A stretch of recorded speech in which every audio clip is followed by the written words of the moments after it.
এইবাৰ আমাৰ গাঁৱত হোৱা ৰাসতে আমাৰ দুয়োটা ল'ৰাই কৃষ্ণ সাজি নাছিলে। বলক আৰম্ভণিৰ পৰা গোটেই ভিডিঅ'টো দেখাওঁ। এয়া দেখিছেনে, ৰাতিপুৱাৰ পৰাই যোগাৰ আৰম্ভ কৰিলোঁ, দুয়োটাকে মেহেন্দি লগাই দিলোঁ। আলতা লগাম বুলি ভাবিছিলোঁ, কিন্তু পিছত মেহেন্দিটো পাই মেহেন্দিটোৱে লগাই দিলোঁ। আৰু তাৰ পাছত আবেলি হোৱাৰ লগে লগে অকণ সন্ধিয়া সময়ত দুয়োটাকে মেকআপত বহাই ল'লে পেহীয়েকে। একদমেই বহি থকাৰ অভ্যাস নাই যে দৌৰা-দৌৰি কৰি ফুৰে। চাওকচোন, ধৈৰ্য নাই, কিন্তু সিহঁতৰ আকৌ কৃষ্ণ হ'বলৈ হেঁপাহো। আৰু সজাম বুলি ভাবিলোঁ যেতিয়া অকণমান ধুনীয়াকৈ সজালেহে ভাল লাগিব। ইফালে বাপেকে ড্ৰেছ দুটাও ভাড়া কৰি আনি দিলে। আৰু ওঠখন চাওকচোন বাৰে বাৰে চুই কিয় আছে জানেনে? লিপষ্টিক লগাই থৈছিলে, অকণমান চাগে ড্ৰাই লাগিছে, সেইটো কাৰণে সিহঁতে ভাবিছে ওঠখন জপালে কিজানি লিপষ্টিকটো গুচি যাব।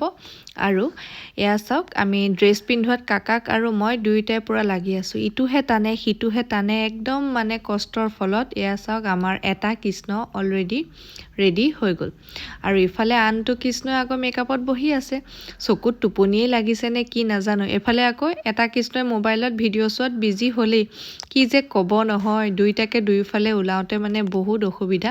আৰু অৱশেষত এয়া ওলাই হ'ল। ভাল লাগিছেনে বাৰু আমাৰ কৃষ্ণ দুয়োটাকে? ঘৰৰ যিহেতু ওচৰতে নামঘৰ, দুঘৰমান পাৰ হয়, সেইটো কাৰণে খোজকাঢ়িয়ে এনেকৈ গাত কাপোৰ দুখন মেৰিয়াই লৈ গ'লোঁ। আৰু তিমানলৈ দেখিলোঁ দেখোন ডাঙৰ কৃষ্ণ প্ৰৱেশ হ'লেই। ইমান যে দেৰি লাগিলে, গোটেই সন্ধিয়া সময়খিনি কেনেকৈ পাৰ হ'ল আমি গমকে নাপালোঁ। আৰু আছিলে আমাৰ গাঁৱত ল'ৰা ৰাস, আৰু এয়া ল'ৰা গোপীসকলে পূৰা নাচি আছে। তাৰ মাজতে ল'ৰা দুটাও সোমাই গ'ল। সিহঁতে এদিনো প্ৰেক্টিচলৈ অহা নাই, মাত্ৰ সন্ধিয়া সময়ত এদিন এনেই চাবলৈহে আহিছিলে। তাৰ পাছতে সিহঁতৰ কৃষ্ণ নাচিবলৈ ইচ্ছা কৰাৰ বাবে এনেকৈ উলিয়াই দিলোঁ। অহাবাৰলৈ হয়তো ৰাসৰ প্ৰেক্টিচত আনি দুয়োটাকে অকণ ভালকৈ শিকাই দিম। এতিয়া গোপীয়ে যেনেকৈ নাচিছে, গোপীক চাই আৰু যিমানখিনি পাৰিছে নিজৰ ইচ্ছামতে নাচিছে। মোৰ কাৰণে এইটোৱে ডাঙৰ কথা, ইমানখিনিৰ মানুহৰ মাজত ভয় নকৰি বা লাজ নকৰি এনেকৈ যে নাচিবলৈ হেঁপাহেৰে গৈছে, খুব ভাল লাগিছে। আৰু চাই পেলাই যে ইমান ভাল লাগিছিল নহয়। আৰু সঁচাই ইমান ধুনীয়া লাগিছিলে, মই নিজে মাক হৈহে নিজে কৈ আছোঁ। আৰু আপোনালোকে ক'বচোন, ভাল লাগিছেনে? আৰু দুয়োটাই খুব হেঁপাহেৰে নাচিলে, অকণমান ঘূৰিলে, গোপীয়ে যেনেকৈ নাচে আৰু যোনটো নাচ ধৰক সিহঁতে পাৰে, সেই নাচটোৱে খুব দিয়ে। আৰু যিহেতু ল'ৰা ৰাস আছিলে, ল'ৰা গোপীসকলেওতো বহুত ধুনীয়া নাচিছেই।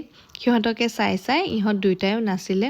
আৰু সেই অকণমানি ল'ৰাটো দেখিছেনে, সিহঁতৰ স্কুলতে পঢ়া এটা ডাঙৰ ল'ৰা, সিহঁতত থাকি ওপৰৰ ক্লাছৰ। তাক যিহেতু স্কুলত অকণমান চিনি পায়, সেইকাৰণে তাৰ পাছতেই লাইনত হৈ সিহঁতে নাচিবলৈ যায়। যদিহে লাইনটো ভাঙি যায়, আকৌ খোজকাঢ়ি ঘূৰি পকি তাৰ পাছতে হৈ যায়। তাৰ লগত চাগে নাচিবলৈ চিনাকি যে, সেইটো কাৰণে ভাল পাইছে।